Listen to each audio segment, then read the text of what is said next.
harvest.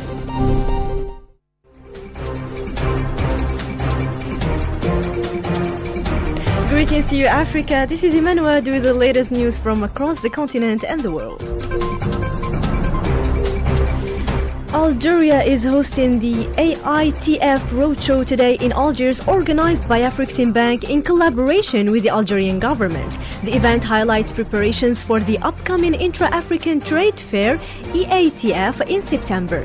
Former Nigerian President Olusegun Obasanjo emphasized the importance of African unity through platforms like AfCFTA and the African Development Bank to build the Africa we want.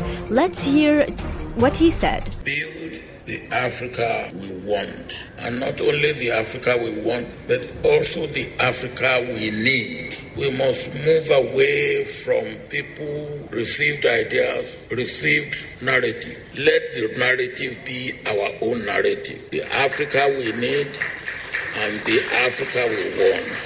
And that is what Afreximbank and IATF and Africa Continental Free Trade Agreement is all about. The third Africa-Spain summit concluded today in Madrid with representatives from over 40 African nations. The summit, part of Spain's 2025-2028 Africa strategy, aims to deepen political and economic cooperation between Spain and the continent. At least 40 members of a self-defense group were killed in Sunday in Kuakwa village, central Nigeria. The Red Cross confirmed the attack reportedly carried out by armed militants aimed at ongoing intra-communal tensions in Plateau State. Congolese and Ugandan forces escalate operations against the ADF rebels in Uturi province, eastern DRC. Since early this week, the army have bombarded areas around the town of Lulwa, east of Buina. In North Kordofan, the Sudanese army announces it has retaken control of towns of Riash and Kazgil from rapid support forces as internal conflict continues across the country. The UN Missions Advisory Committee in Libya outlines several key conditions that must be met before organizing upcoming elections as part of efforts to build unified and legitimate institutions in the country. Sahrawi forces targeted a Moroccan army command post in Amagala sector, according to a statement from the Sahrawi Liberation Army, escalating ongoing hostilities in the Western Sahara region. Spanish civil guard forces seized over 34 kilograms of hashish trafficked from Morocco to Melilla. Authorities say the bust confirms ongoing operations by transborder drug networks using both land and sea routes.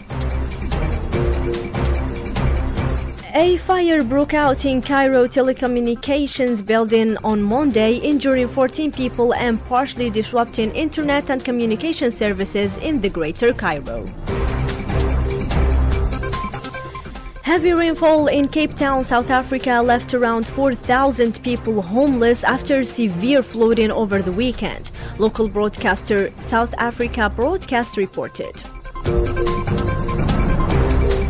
More than 2 weeks after a tragic incident at the Barthelemy Boganda High School in Bangui in the Central African Republic, Education Ministry has announced a revised exam schedule.